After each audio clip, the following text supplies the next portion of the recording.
Cambridge English, IELTS 10, published by Cambridge University Press and Cambridge English Language Assessment, 2015. This recording is copyright. CD 1. Test 1.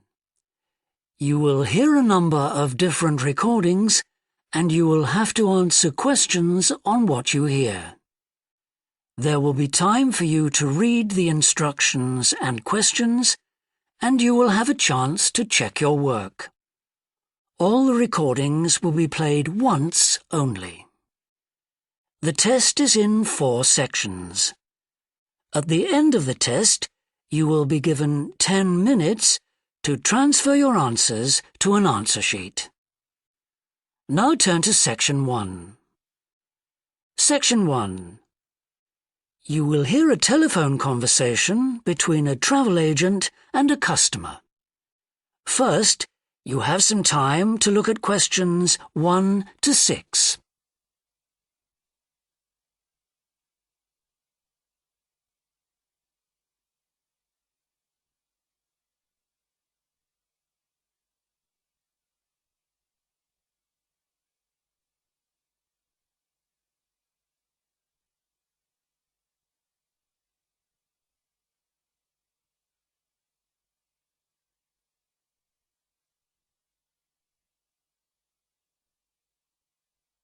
You will see that there is an example that has been done for you.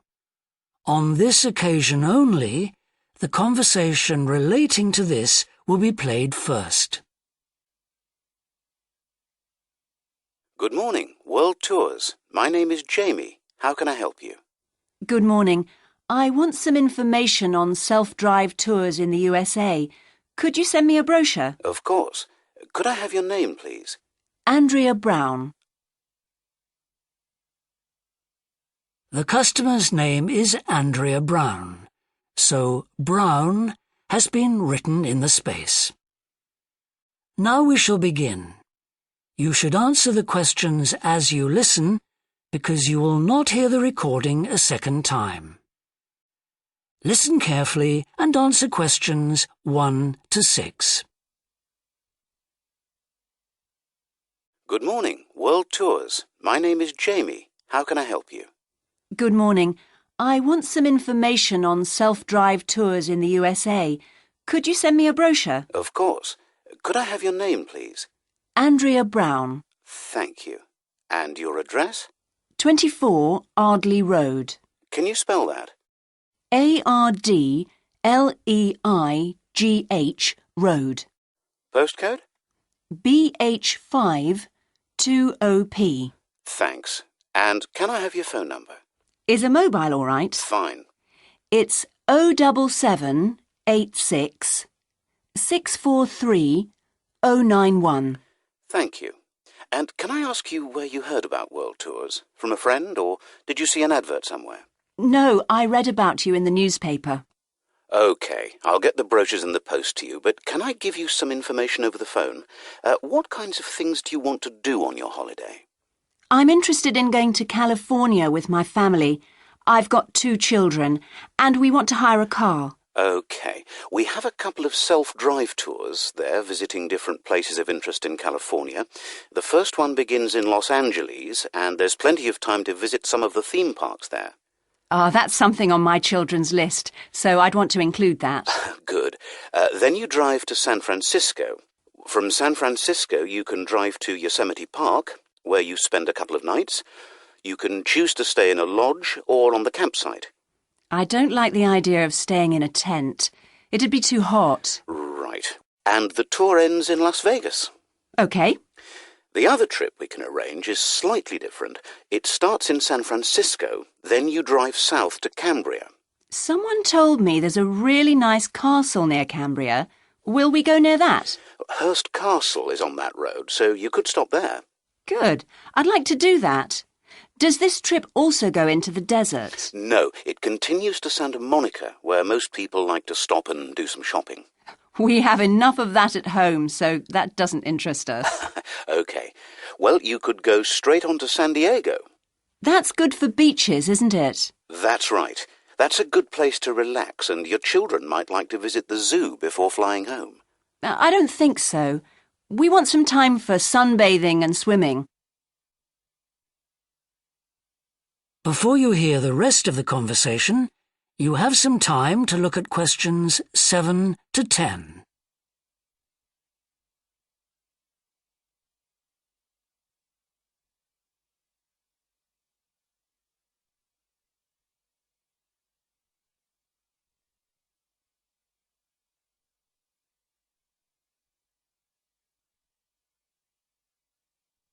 Now listen and answer questions 7 to 10. So, how many days are the trips and how much do they cost? The first one I told you about is a self-drive tour through California, which lasts 12 days and covers 2,020 kilometres. The shortest journey is 206 kilometres, and the longest is 632 kilometres. The cost is £525 per person. That includes accommodation, car rental, and a flight, but no meals. OK. And the other trip? That lasts 9 days, but you spend only 3 days on the road. You cover about 980 kilometres altogether. So is that cheaper then? Yes, it's almost £100 cheaper. It's £429 per person, which is a good deal. So that covers accommodation and car hire. What about flights? They aren't included, but these hotels offer dinner in the price. OK. Well, thank you very much. I'll be in touch when I've had a chance to look at the brochure. I'm pleased to help. Goodbye. Goodbye. That is the end of section 1. You now have half a minute to check your answers.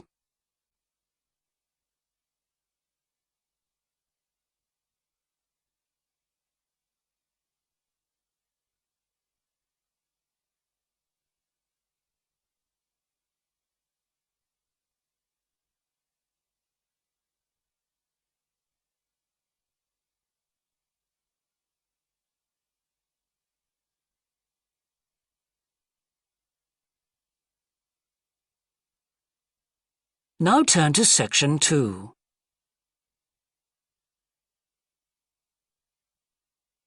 Section 2. You will hear a fitness manager of a leisure club talking to some new members. First, you have some time to look at questions 11 and 12.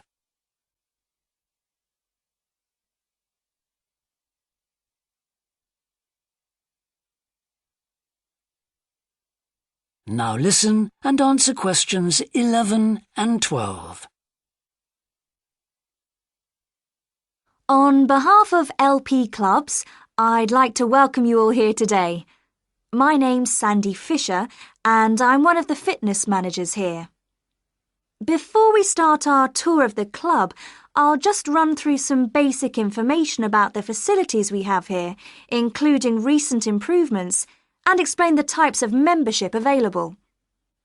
Our greatest asset is probably our swimming pool, which at 25 metres isn't Olympic-sized, but now we've expanded it to 8 lanes, it's much wider. This means there are rarely more than a couple of people at a time in each lane. Unfortunately, there isn't space for an outdoor pool here, but the glass roof on the swimming pool is partly retractable, which means you can enjoy something of the open-air experience on warmer days. Our recently refurbished fitness suite has all the latest exercise equipment, including 10 new running machines and a wide range of weight training machines. Each member is given full training in how to operate the equipment, and there is always a trainer on duty to offer help and advice. Although we do have adult-only times after 6 and at certain times at weekends, children are well catered for. Older children continue to benefit from a wide range of tuition, anything from trampolining to yoga. Before you hear the rest of the talk, you have some time to look at questions 13 to 20.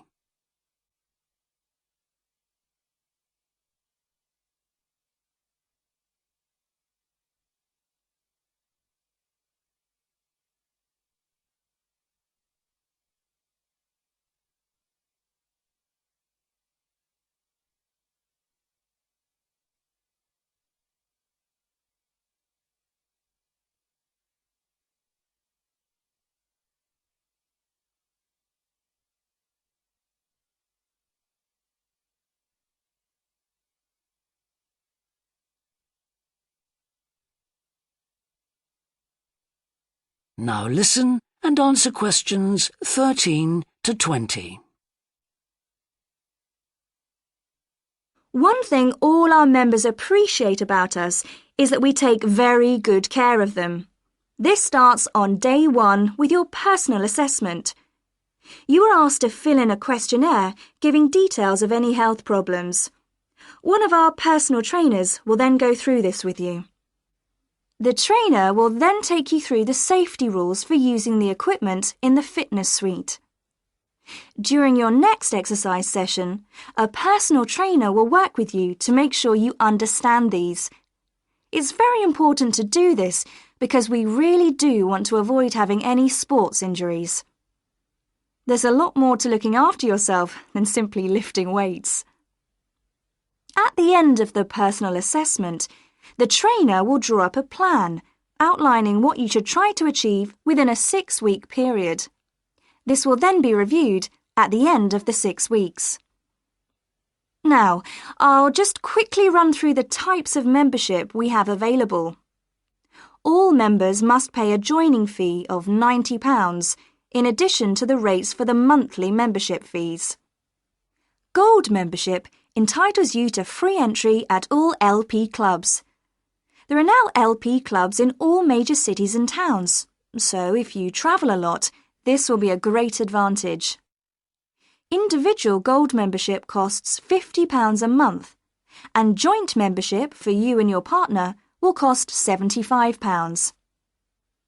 Premium membership is for professional people whose work commitments make it difficult for them to use the club during the day, and so LP gives booking preferences to Premier members at peak times. This means you'll find it easier to book the sessions at times that suit you. Reciprocal arrangements with other LP clubs are available to Premier members.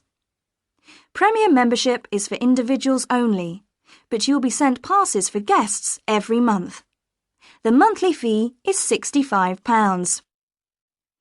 You don't have to have any special clothes or equipment when you visit the club. We provide robes and hairdryers in the changing rooms, but it's very important to remember your photo card because you won't be able to get in without it. For people who aren't working during the day,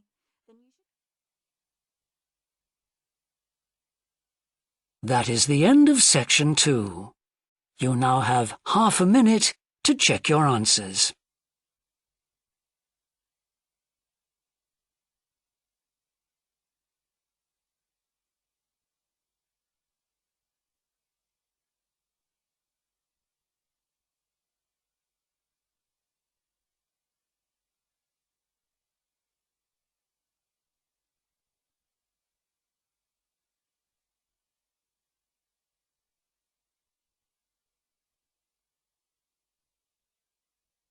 Now turn to section 3.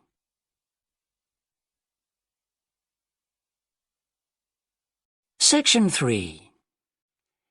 You will hear a student called John talking to a professor about a design competition he is entering.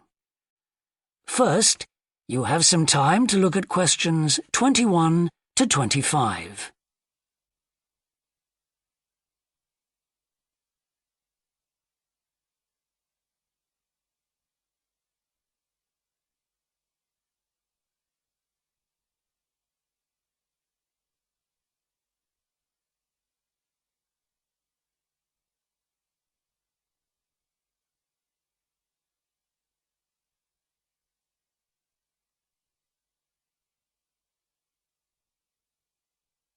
Now listen carefully and answer questions 21 to 25. Hello, Professor. I'm John Wishart. I'm working on my entry for the Global Design Competition. My tutor said you might be able to help me with it. Yes, I got a copy of your drawings. Come in and tell me about it. What sort of competition is it? Well, it's an international design competition, and we have to come up with a new design for a typical domestic kitchen appliance. I see. And are there any special conditions? Does it have to save energy, for example? Actually, that was the focus in last year's competition. This year's different. We have to adopt an innovative approach to existing technology. using it in a way that hasn't been thought of before. I see, that sounds tricky. And what kitchen appliance have you chosen? Well, I decided to choose the dishwasher. Interesting. What made you choose that? Well, they're an everyday kitchen appliance in most Australian houses, but they're all pretty boring and almost identical to each other. I think some people will be prepared to pay a little extra for something that looks different. It's a nice idea. I see you've called your design the rock pool. Why is that? Basically because it looks like the rock pools you find on a beach. The top is made of glass so that you can look down into it. And there's a stone at the bottom. Is that just for decoration? Actually, it does have a function. Instead of pushing a button, you turn the stone. So it's really just a novel way of starting the dishwasher. That's right. It's a really nice design, but what makes it innovative? Well, I decided to make a dishwasher that uses carbon dioxide. In place of water and detergent? How will you manage that? The idea is to pressurise the carbon dioxide so that it becomes a liquid. The fluid is then released into the dishwasher where it cleans the dishes all by itself. Sounds like a brilliant idea. Your system will totally do away with the need for strong detergents. So what happens once the dishes are clean? Well, to allow them to dry, the liquid carbon dioxide and the waste materials all go to an area called the holding chamber. That's where the liquid is depressurised and so it reverts to a gas. Then the oil and grease are separated out and sent to the waste system. It sounds like you've thought it all out very thoroughly. So what happens to the carbon dioxide once the process is complete? Not wasted, I hope. Actually, that's where the real savings are made. The carbon dioxide is sent back to the cylinder and can be used again and again. What a terrific idea. Do you think it will ever be built? Probably not, but that's okay. Well, I'm sure a lot of positive things will come out of your design. Before you hear the rest of the discussion, you have some time to look at questions 26 to 30.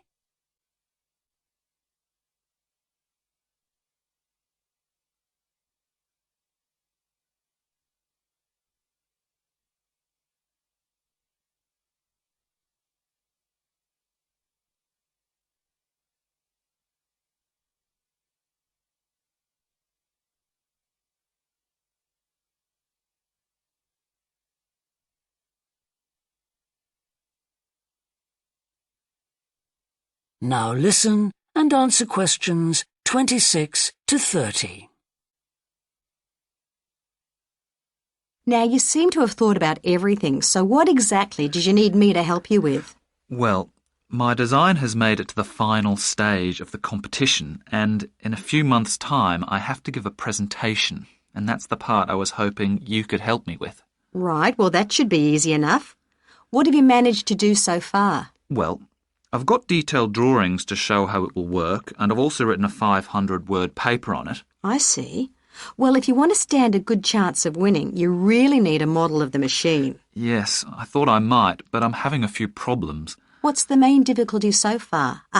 Let me guess. Is it the materials? Yes. I want it to look professional, but everything that's top quality is also very expensive. Look, projects like this are very important to us. They really help lift our profile. So why don't you talk to the university about a grant? Oh. I can help you fill out the application forms if you like. Oh, that would be great.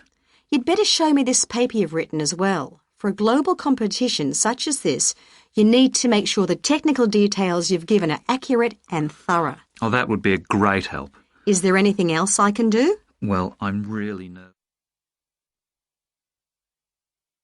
That is the end of section 3. You now have half a minute to check your answers.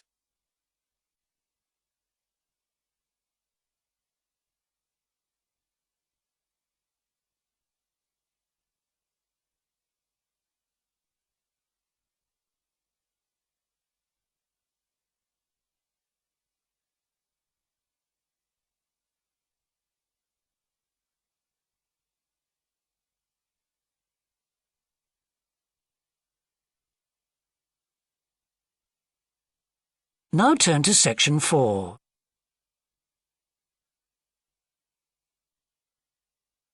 Section 4. You will hear a university lecture about an endangered bear in British Columbia, Canada, known as the spirit bear. First, you have some time to look at questions 31 to 40.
Now listen carefully and answer questions 31 to 40.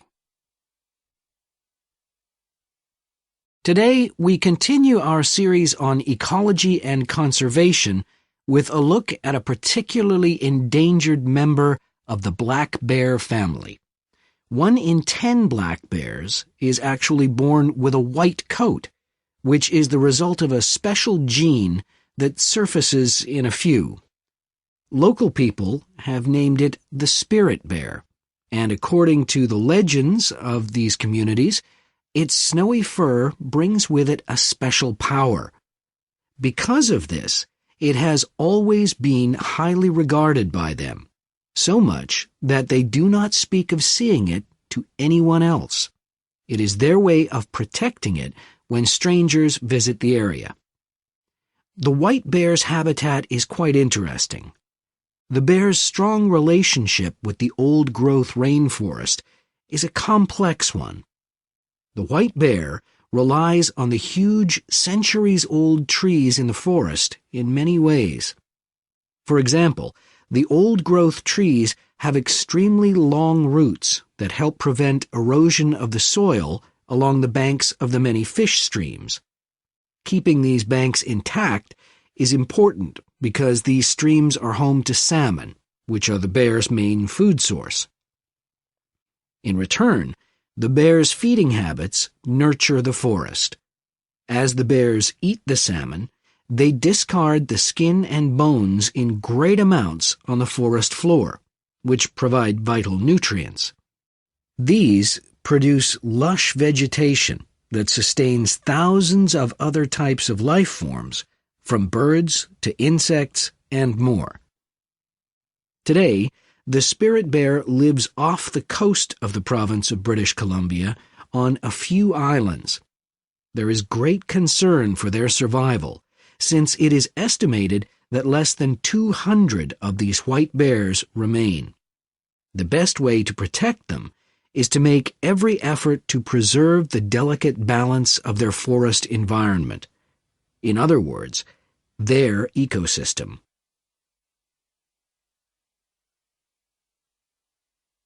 The greatest threat to the bear's existence is the loss of its habitat. Over many years, logging companies have stripped the land by cutting down a large number of trees. In addition, they have built roads which have fractured the areas where the bear usually feeds, and many hibernation sites have also been lost. The logging of the trees along the streams has damaged the places where the bears fish. To make matters worse, the number of salmon in those streams is declining because there is no legal limit on fishing at the moment. All these influences have a negative impact on the spirit bear's very existence, which is made all the more fragile by the fact that reproduction among these bears has always been disappointingly low. And so, what's the situation going forward? Community organizations, environmental groups, and the British Columbia government are now working together on the problem. The government is now requiring logging companies to adopt a better logging method, which is a positive step. However, these measures alone may not be sufficient to ensure a healthy population of the spirit bear in the future. Other steps also need to be taken. While it is important to maintain the spirit bear's habitat, there also needs to be more emphasis on its expansion. The move is justified as it will also create space for other bears that are losing their homes to damage. That is the end of section 4. You now have half a minute to check your answers.